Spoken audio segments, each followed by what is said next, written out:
राधे राधे। इस परम पावन श्रावण मास की आप सभी को हार्दिक शुभकामनाएं। इस कथा श्रृंखला में आज हम श्रवण कर रहे हैं श्रावण मास का महात्म्य सुनाते शिव जी व सनत कुमार के मध्य होने वाली चर्चा का अध्याय 4। भगवान शिव की कृपा आप सभी पर बनी रही ऐसी हम कामना करते हैं। आइए श्रवण करते हैं भगवान शिव की प्रीति कराने वाली इस अद्भुत पौराणिक कथा।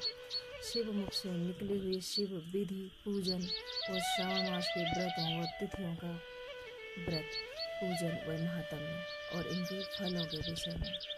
पिछले अध्याय में हमने सुना कि जिस प्रकार भगवान शिव ने श्रावण मास में की जाने वाली प्रत्येक व्रत तिथियों पूजन देवताओं जैसे नक्त व्रत, मास व्रत, धारण पारण व्रत के विषय में बताया।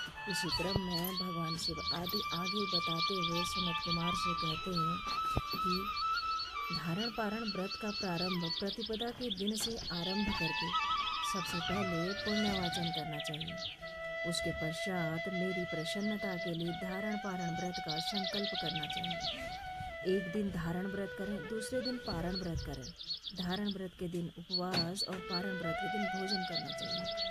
इस प्रकार जब मास समाप्त हुए तो व्रती को उसका उद्यापन भी अवश्य करना चाहिए। श्रावण मास के समाप्त होने पर सबसे पहले पुण्यवाचन कराना चाहिए।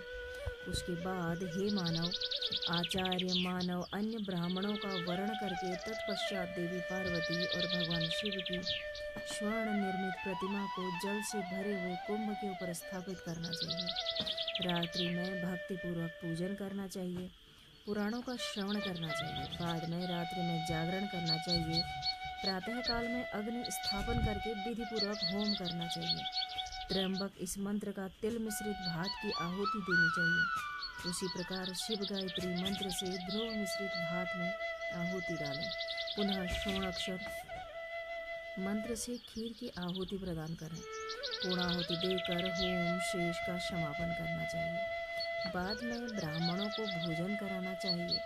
आचार्य की पूजा करनी चाहिए। इस प्रकार से उद्यापन संपन्न करके मनुष्य को ब्रह्म हत्या आदि पातकों से मुक्त हो जाता है। इसमें कोई संदेह नहीं है, इसलिए इस महाव्रत को अवश्य करना चाहिए। हे मुने, अब श्रावण मास के मास उपवास की विधि को आदरपूर्वक सुनो। प्रतिपदा के दिन प्रातः काल इस व्रत का संकल्प करें। स्त्री हो या पुरुष, मन तथा इंद्रियों को नियंत्रित करके इस व्रत को करें। अमावस्या तिथि को लोक का कल्याण करने वाले वृषध्वज शंकर की अर्चना पूजा षोडश से उपचार करें। इसके बाद अपने सामर्थ्य के अनुसार वस्त्र तथा अलंकार आदि से ब्राह्मणों का पूजन करें। उन्हें भोजन कराएं, प्रणाम कर विदा करें। इस प्रकार किया गया मास उपवास व्रत मेरी प्रसन्नता कराने वाला, मेरी प्रीति कराने वाला होता है। हे सनत कुमार, मनुष्यों को सभी सिद्धियां प्राप्त करने वाला लक्ष्य संख्या परिमित रुद्रव्रती व्रत के विधान को अब तुम सावधान होकर सुनो। ऐसा भगवान शिव सनत कुमार को सुनाते हैं और यहाँ सुलसूत गोस्वामी जी शनकादिशों को सुनाते हैं। अत्यंत आदर पूर्वक कपास के 11 तंतुओं की बत्तियां बनानी चाहिए। वे रुद्रवर्ती नाम वाली बत्तियां मुझे अत्यंत प्रसन्न करती हैं।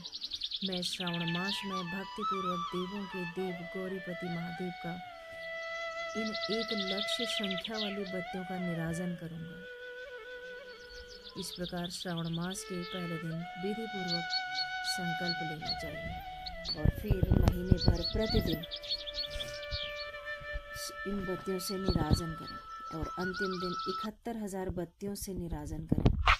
प्रतिदिन 3,000 बत्तियां आदरपूर्वक अर्पण भी कर सकते हैं और अंतिम दिन 13,000 बत्तियां भी समर्पित कर सकते हैं, अथवा एक ही दिन में सभी 1,00,000 बत्तियों को मेरे समक्ष जला सकते हैं।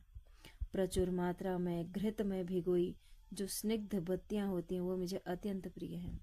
ये सब करने के बाद मुझ विश्वेश्वर का पूजन करके कथा श्रवण करें। भगवान शिव के मुख से इस व्रत के विषय में सुनकर सनत कुमार ने कहा, हे जगन्नाथ, हे देवाधिदेव, हे जगदानंद कारक, कृपा करके मुझे इस व्रत का प्रभाव बताइए। हे प्रभु, इस व्रत को सबसे पहले किसने किया था? इसके उद्यापन में क्या विधि होती है? यह सुनकर भगवान शिव ने कहा, हे ब्रह्मपुत्र, व्रतों में उत्तम इस रुद्रव्रती व्रत के विषय में सावधान होकर सुनो। ये व्रत महापुण्यप्रद, सभी उपद्रवों का नाश करने वाला है। मेरी प्रीति और सौभाग्य देने वाला, पुत्र पौत्र समृद्धि प्रदान करने वाला, शिव जी की प्रीति उत्पन्न करने वाला और परम पद शिव लोक को देने वाला है। तीनों लोकों में इस रुद्र व्रती के समान अन्य कोई व्रत नहीं। इस संबंध में इस लोक में एक प्राचीन दृष्टांत देते हुए कहते हैं, शिप्रदा नदी के रम्य तट पर उज्जैन नामक सुंदर नगरी थी। उस नगरी में सुगंधा नामक एक परम सुंदरी वरंगना थी। उसने अपने साथ संसर्ग के लिए अत्यंत दुस्साह शुल्क निश्चित किया था। 100 स्वर्ण मुद्रा देकर संसर्ग करने की शर्त उसने रखी हुई थी। उस सुगंधा ने युवकों ब्राह्मणों को भ्रष्ट किया था। उसने राजाओं और राजकुमारों को निर्वस्त्र करके उनके भूषण लेकर उन्हें बहुत तिरस्कृत भी किया था। इस प्रकार सुगंधा ने बहुत लोगों को लूटा था। उसके शरीर की सुगंध कोशों भर का स्थान सुगंधित करती थी। वे पृथ्वी तल पर रूप, लावण्य और कांति की मानव निवास स्थली थी। वह 6 रागों और 36 रागिनियों के गायन, उनके बहुत सारे भेदों के गान प्रक्रिया में अत्यंत कुशल थी। वह नृत्य में रंभा आदि देवांगनाओं को तिरस्कृत कर देती थी और अपने एक पग पर अपनी गति से हाथियों और हंसों का उपहास करती थी। किसी दिन वे सुगंधा कटाक्षों और भौचालों के द्वारा काम बाणों को छोड़ती हुई क्रिया करने के विचार से सिप्रा नदी के तट पर गई। उन ऋषियों के द्वारा सेवित मनोरम नदी को देखा। उस स्थान पर कई ब्राह्मण गण ध्यान में लगे हुए थे, कई जप में लीन थे, कई ब्राह्मण शिवार्चन में रत थे, कई भगवान विष्णु के पूजन में तल्लीन थे। उसने उन ऋषियों के बीच जाकर ऋषि वशिष्ठ को देखा। उनके दर्शन मात्र से उसकी बुद्धि धर्म में प्रवृत्त हो गई। जीवन तथा विशेष रूप से विषयों में उसकी विरक्ति हो गई। वो अपना सिर झुकाकर बार बार मुनि को प्रणाम करने लगी और अपने पापों की निवृत्ति के लिए मुनि श्रेष्ठ वशिष्ठ से प्रार्थना करने लगी।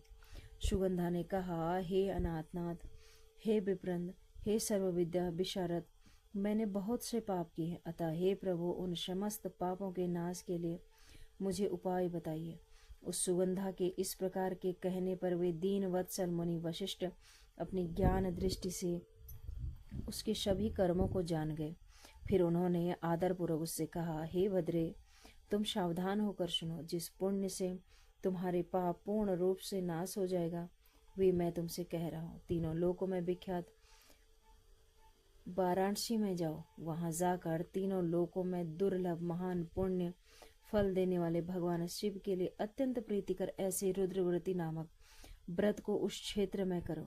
हे भद्रे, इस व्रत को करके तुम परम गति प्राप्त कर लोगी। जाओ। वशिष्ठ ऋषि के वचन सुनकर सुगंधा अपना सारा धन लेकर सेवक और मित्र सहित काशी में जाकर ऋषि वशिष्ठ द्वारा बताए गए विधान के अनुसार व्रत करने लगी और इस प्रकार उस व्रत के प्रभाव से सह शरीर व शिवलिंग में विलीन हो जाती है। कथा का समापन करते हुए भगवान शिव कहते हैं, हे सनत कुमार, इस प्रकार जो स्त्री इस परम दुर्लभ व्रत को करती है, वह जिस जिस अभिष्ट पदार्थ की इच्छा करेगी उसे निसंदेह प्राप्त होगा। हे सुव्रत, अब आप माणिक्य व्रतियों का महात्म्य सुनिए। माणिक्य व्रतियों ने व्रत से स्त्री मेरे अर्थ आसन की अधिकारिणी हो जाती है और महाप्रलय पर्यंत वह मेरे प्रिय रहती है। अब मैं इस व्रत की संपूर्णता और उद्यापन का विधान बताऊंगा। चांदी से बनी हुई नंदीश्वर की मूर्ति को आसन स्वर्ण भगवान शिव पार्वती सहित प्रतिमा कलश पर स्थापित कीजिए और विधि के साथ पूजन करके रात्रि में जागरण करना चाहिए।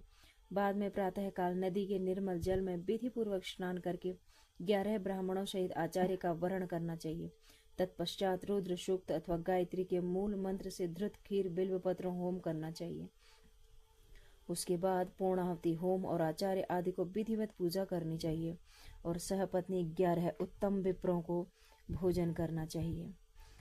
श्रावण मास में कर रहे भगवान शिव के गुणगान को गाती हुई इस प्रकार की यह शिव कथा, जिसमें शिव जी के पूजन तथा अनेक प्रकार के व्रतों के विषय में स्वयं भगवान विश्वेश्वर ने बताया है।